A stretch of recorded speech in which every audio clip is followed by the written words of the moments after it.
متاسفانه چون درست نشد تصمیم گرفتم که این ویدیو رو با این گوگل مگولا بگیرم.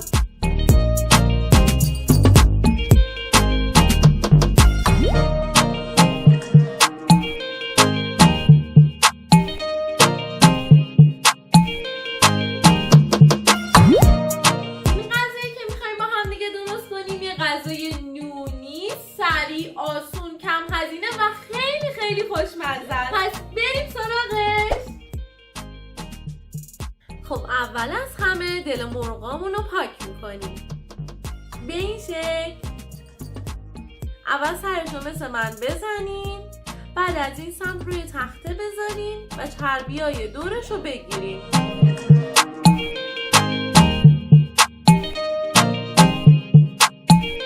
چربی تهش هم میگیریم.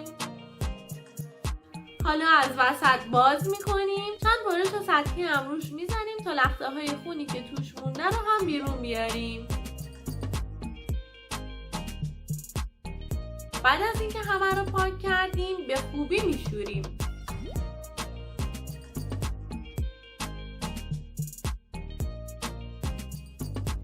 اینم سهم گربمون.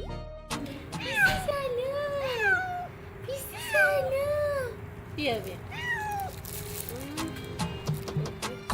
دل مرغامونو که شستیم داخل آبکش میریزیم تا آب اضافهش بره. همینجور که میبینین به خوبی تمیز شده. پیازامونو خلالی خورد میکنیم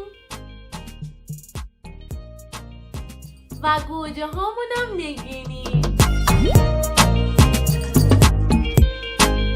اول پیازامونو توی مایتابه سرخ میکنیم. بعد که سرخ شد دل مرغا رو میریزیم و یه تفت کوچولو میدیم. گوجه ها رو اضافه میکنیم. درش رو میذاریم تا بپزه.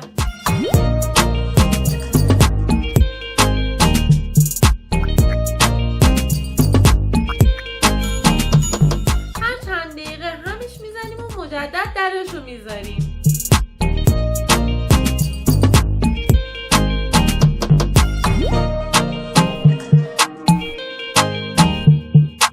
آبش که تقریبا تموم شد بهش 2 قاشق رو اضافه میکنیم.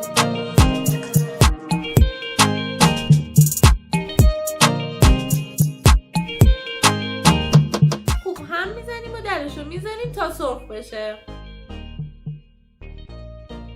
حیف که فلفل سبز نداشتم. شما اگه داشتین حتما توش بریزین، خیلی عالی میشه. واقعا که جاش تو این غذا خالیه. بعد از 10 دقیقه ادویه هامون رو اضافه میکنیم. زردچوبه،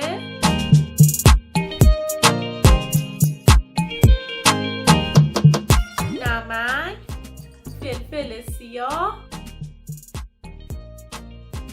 آبیشن، پودر سیر.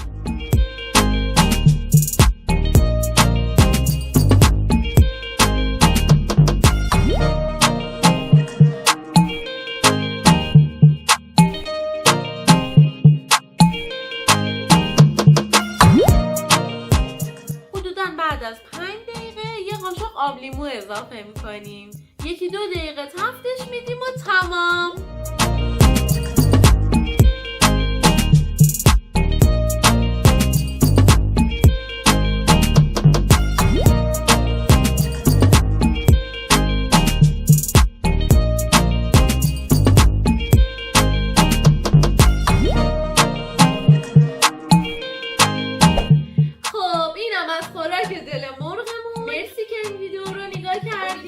خوشتون اومده باشه. نوش جونتون.